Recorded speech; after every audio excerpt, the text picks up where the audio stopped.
Continuing on with part 2 of our training on DOS, this video will cover the basic functions for checking in and checking out items at the desk. So getting right to it, students will come down and for whatever reason they have locked themselves out of their room, and so we want to be able to help them out. So at this point in time we have lockout keys that are put away in a secure lockbox at each of the desk, and in order to check that key out to a resident, we want you to click on check out lockout key, and we'll put the room number in. And so you don't have to put the building number. Now you can see right here that this particular version was configured for the station. The station, we're going to automatically figure that that belongs to Tower Suites, but you're probably going to want to put the TSW or TSE for Tower Suites West and Tower Suites East. And then the same thing goes for Forest Village, and Hudson Parent is going to have a similar scenario. But put in the room number. You can put in the person who is getting the keys, and you can see that the system is time-stamped when it's going out. And if you remember in part 1 we talked about when you clocked in that you had to enter your initials. Well, here's where that plays in, because the system is automatically going to put in the initials of whoever's working the desk at that time. So that way, if something goes missing and we're trying to figure out where it went, then we've got a chance to track that down. So you can see that the key status is checked out. The system's got a reminder that we want you to take a Bearcat card, and so you can return it when the key is returned. So once you're done, click Key Checkout, and you are done checking out that key. I should point out that there is a lockout form that goes with this that the resident must sign and you fill out. We'll cover that more in face-to-face training. We typically give our students 10 to 15 minutes to get up to their room, find their keys, bring them back, and come back down and return the lockout key. And so once they do, you can see down here, DOS is telling you that we've got one lockout key out. And so we'll click on that button, and we've got the key that was checked out a little bit ago. And so to return it, all we're going to do is click check-in key, and it's going to timestamp that arrival. It's going to put down my initials again as the person who returned it, and that key status has been marked as returned.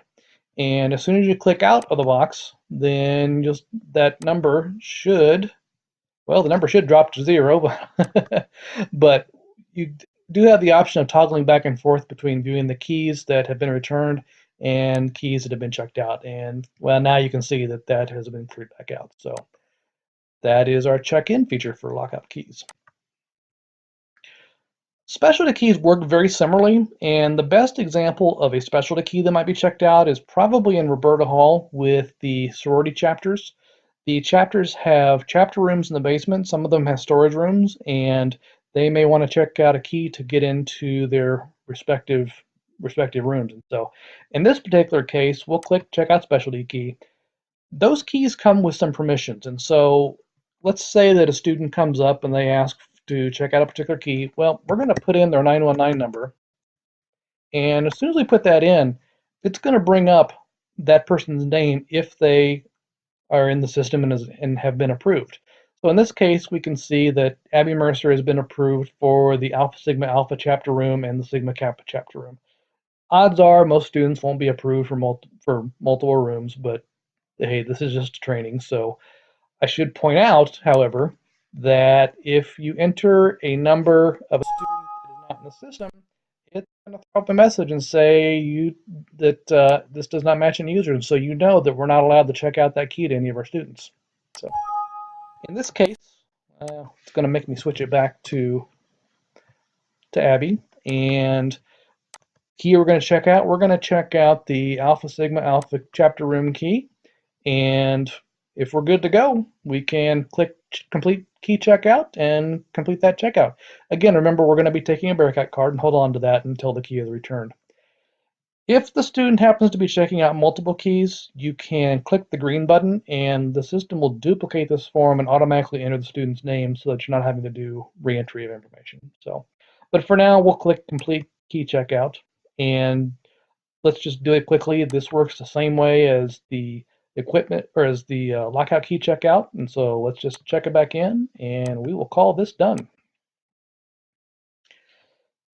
The equipment checkout features work just a little bit different, but if you can do the previous two, you can handle these two no problem.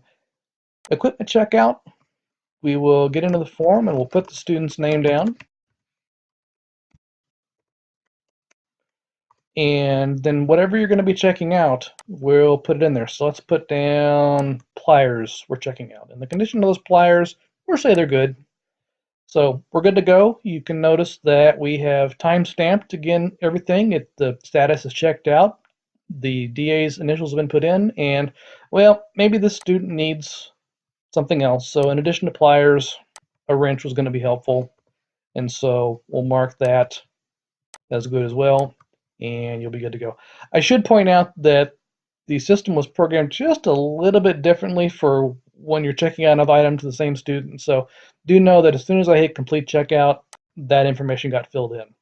And you'll see that when you go to take the equipment back, that that timestamp information has been put in for both of these. So the piece that's just a little bit different for returning items is that you got to put in the number that you're getting back. And so, if someone had checked out, say, a tennis racket and tennis balls, if they checked out 3, we want to make sure that we get 3 back. We're going to put the condition of what they are. And then if there's any billing required, then we're going to want to check those out as well. Really, the condition is that if a student returns something, perhaps a pool stick got broken in half, then that's something we're probably going to want to bill, and we're going to want to make sure we check that. So let's get those 2 checked back in, and we'll click out here. Oops. There we go. And we are all done returning that equipment. And again, we've got our toggle switches, so if we need to go back and find something, we can easily toggle through that. So that concludes this segment on checking items in and out.